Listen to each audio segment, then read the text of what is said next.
CUET के exam में सबसे कठिन होता है जीएटी, जिसे जनरल एप्टीट्यूड टेस्ट कहा जाता है।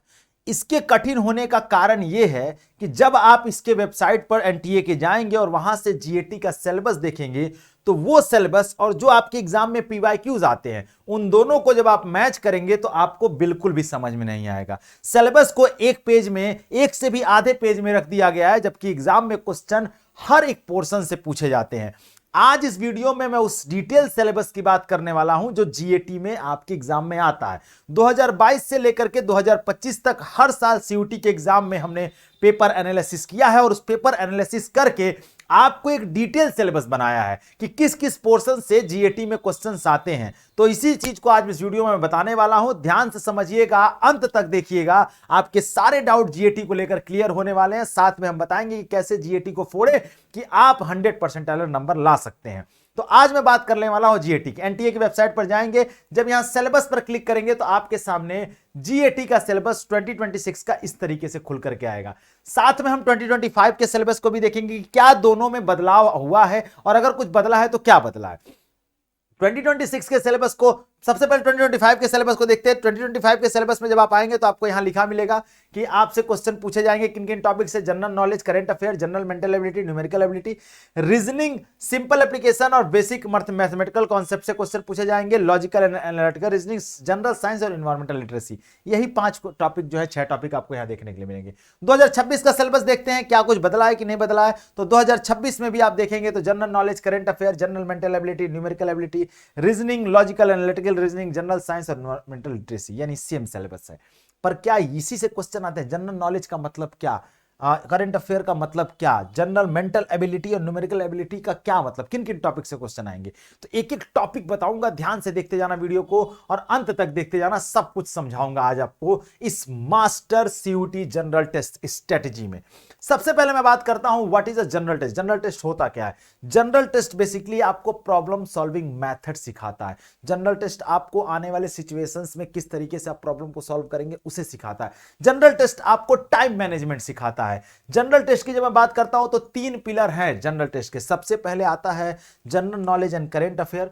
पहले नंबर पर हम जनरल नॉलेज और करंट अफेयर को रखते हैं, दूसरे नंबर पर रखते हैं रीजनिंग एंड रीजनिंग एबिलिटी को, तीसरे नंबर पर न्यूमेरिकल एबिलिटी को। ठीक है, अब हम एक एक चीज को डिस्कस करेंगे, ध्यान से आप देखते जाइएगा। सबसे पहले बात करते हैं फर्स्ट पिलर, जिसे हम general knowledge and current affair कहते हैं। बेसिकली इसमें मेन टॉपिक क्या होता है, यहां से क्वेश्चन आते हैं हिस्ट्री से, Indian and world history, basic history के क्वेश्चंस होंगे। ज्योग्राफी, ज्योग्राफी में इंडियन एंड वर्ल्ड ज्योग्राफी, सबसे ज्यादा क्वेश्चन इंडियन ज्योग्राफी से होते हैं, वर्ल्ड ज्योग्राफी से थोड़े कम होते हैं। ठीक है, Indian polity and constitution, constitution में भी मेजर कुछ पार्ट होते हैं, वो मैं आगे बताऊंगा कौन कौन से पार्ट होते हैं। इंडियन इकोनॉमिक्स से नाम मात्र क्वेश्चन पूछे जाते हैं, अगर 2 पूछ दिया तो बहुत है। जनरल साइंस और मिसलेनियस जीके से क्वेश्चन पूछे जाते हैं। जनरल साइंस से कम 5 से 7 क्वेश्चन पूछे जाएंगे, मिसलेनियस से भी 2-4 क्वेश्चन रहते ही रहते हैं। करंट अफेयर की जब मैं बात करूं तो कम से कम 1 साल का आपको करंट अफेयर पढ़ना होता है। उसके लिए हमने एक 12 घंटे की मैराथन चलाई है, आप उसे जाकर के देखिए, 1 साल का करंट अफेयर वहां से क्लियर हो जाएगा। और आज से, जब से ये वीडियो देख रहे हैं तब से पढ़ना शुरू करिए। रोज सुबह 7 बजे करंट अफेयर की क्लास चलती है बेसिक शिक्षा के यूट्यूब चैनल पर, आपके करंट अफेयर के डाउट्स क्लियर हो जाएंगे। आगे बढ़ते हैं तो बात करते हैं हम लोग सबसे पहले हिस्ट्री। हिस्ट्री में बेसिकली क्या, हिस्ट्री के 3 part, ancient history, medieval history, modern history. क्या क्या टॉपिक्स हैं, एक एक टॉपिक बताऊंगा। इंडिया, इंडस वैली सिविलाइजेशन, वैदिक age, rising of Mahajanapada, major religious, Jainism, Buddhism, Maurya, Gupta empire, यहां से क्वेश्चन। जब हम मिडाइवल में पहुंचते हैं तो Arabian invention, slave dynasty, Mughal dynasty, यहां से बेसिक क्वेश्चन पूछे जाते हैं। और उसके बाद भक्ति सूफी से भी कुछ इंपॉर्टेंट क्वेश्चंस पूछे जा सकते हैं। जब हम मॉडर्न में आते हैं तो मॉडर्न में 1857 का रिवोल्ट, उसके बाद राइजिंग ऑफ नेशनलिज्म, जहां 1905 से लेकर 1947 तक की जो कहानी थी, कांग्रेस किस तरीके से फॉर्म हुई, कौन कौन कांग्रेस को फॉर्म किया, कौन से सबसे गवर्नर थे जो जिनके टाइम ऑफ पीरियड में कांग्रेस को फॉर्म किया गया, तो बेसिक कांग्रेस से भी क्वेश्चन पूछे जाते हैं। उसके बाद ऑर्गेनाइजेशन, इवेंट्स कौन कौन से ऐसी घटनाएं हुई, साथ में ट्राइबल मूवमेंट्स हुए, साथ में सोशल मूवमेंट जो चलाया गया, आर्य समाज, ब्रह्म समाज, इनके बारे में बेसिक क्वेश्चन पूछे जाते हैं।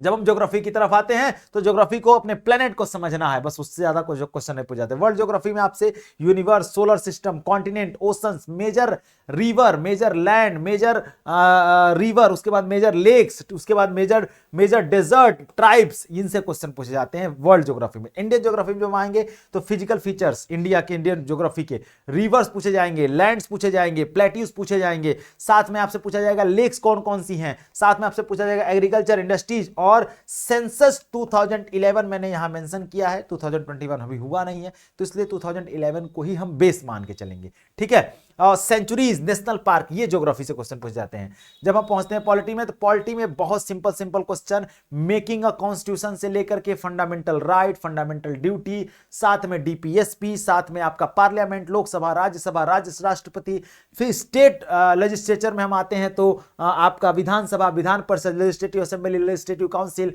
चीफ मिनिस्टर, गवर्नर, इनसे बेसिक क्वेश्चन पूछ जाते हैं। सम इंपॉर्टेंट बॉडीज जो कॉन्स्टिट्यूशनल बॉडीज हैं, जो नॉन कॉन्स्टिट्यूशनल बॉडीज हैं, इनसे क्वेश्चन पूछ जाते हैं।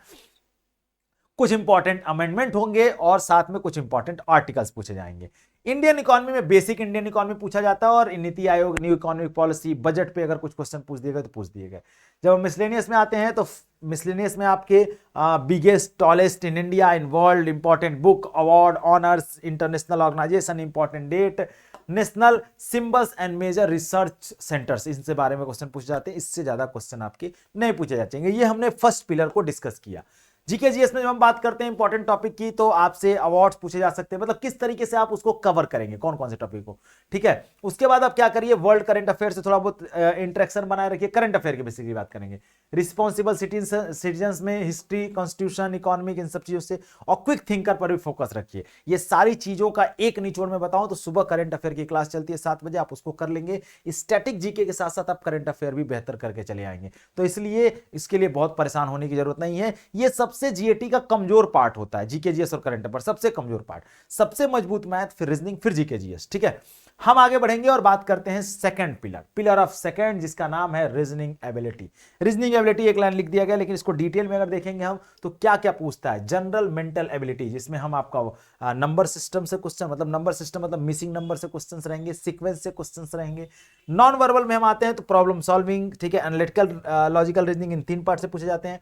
डिटेल में अगर देखा जाए तो general mental ability, verbal and numerical ability में सीरीज से क्वेश्चन आता है, अरेंजमेंट से क्वेश्चन आता है, कोडिंग डिकोडिंग से, टाइम एंड लॉजिक से क्वेश्चन आता है, क्लासिफिकेशन ऑपरेशन से क्वेश्चन पूछ जाते हैं। नॉन वर्बल में आएंगे mirror, water image, paper cutting, figure complete, visual series, ठीक है। अब हम उसके बाद अब आगे बढ़ते हैं तो हम यहां बात करते हैं थोड़ा एनालिटिकल एंड लॉजिकल रीजनिंग की। तो यहां syllogism, statement based question, statement argument, statement causes of action, causes of effect, इससे क्वेश्चन पूछे जाते हैं। वहीं जब हम तीसरे पार्ट पर पहुंचते हैं जहां हम बात करते हैं रीजनिंग में, तो आपको एक दो चीजें और बता देते हैं। यहां पर बेसिक क्वेश्चन पूछे जाते हैं जिसमें आप पढ़ते हैं कैलेंडर, जिसमें आप पढ़ते हैं ब्लड रिलेशन, जिसमें आप पढ़ते हैं घड़ी, जिसमें आप पढ़ते हैं डायरेक्शन, इन सबसे भी बेसिक क्वेश्चन पूछे जाते हैं, ठीक है। कैसे हम रीजनिंग को कंप्लीट करें, इंपॉर्टेंट है रीजनिंग हमारे लिए, क्योंकि हमारी थिंकिंग स्ट्रक्चर को बढ़ाता है, आइडेंटिफाई पैटर्न को बढ़ाता है, मेकिंग साउंड जजमेंट आता है, ये सारी चीजें रीजनिंग से आप सीखते हैं, ठीक है।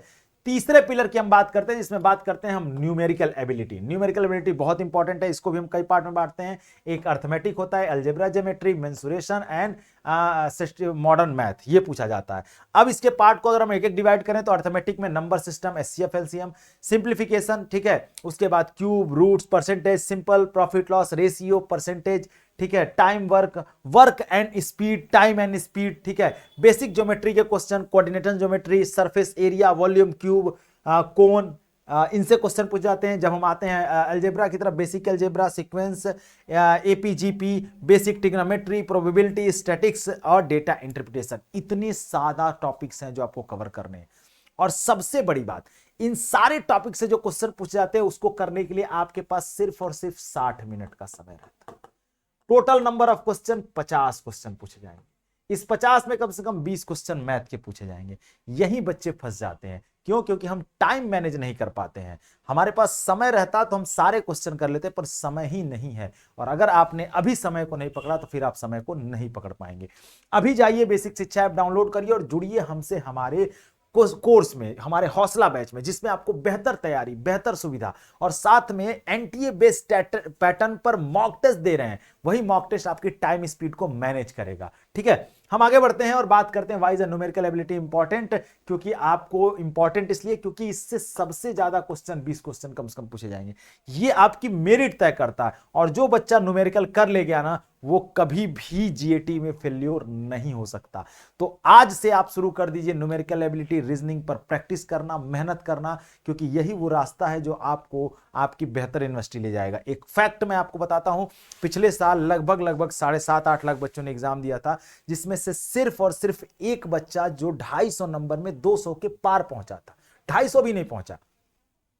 तो 100 परसेंटाइल लाना बहुत कठिन है, और सिर्फ इसलिए क्योंकि हम टाइम मैनेज नहीं कर पाते हैं। अभी से आप टाइम मैनेज करिए, आपकी स्ट्रेटेजी ही आपका सक्सेस है। आपको आगे आने वाले समय में जीएटी जरूर सक्सेस दिलाएगा। कौन कौन जीएटी लेकर के 2026 का एग्जाम दे रहा है, और साथ में आपको किस पोर्शन में जीएटी के डर लग रहा है, मुझे जरूर बताइएगा। हर बच्चे तक ये शेयर करिए, क्योंकि बहुत इंपॉर्टेंट वीडियो है। अगली वीडियो किस टॉपिक पर चाहिए वो भी मुझे बताइएगा। मिलते हैं नेक्स्ट वीडियो में। चैनल को सब्सक्राइब करिए, सेशन को लाइक करिए, अपना ख्याल रखिए। Thank you so much. जय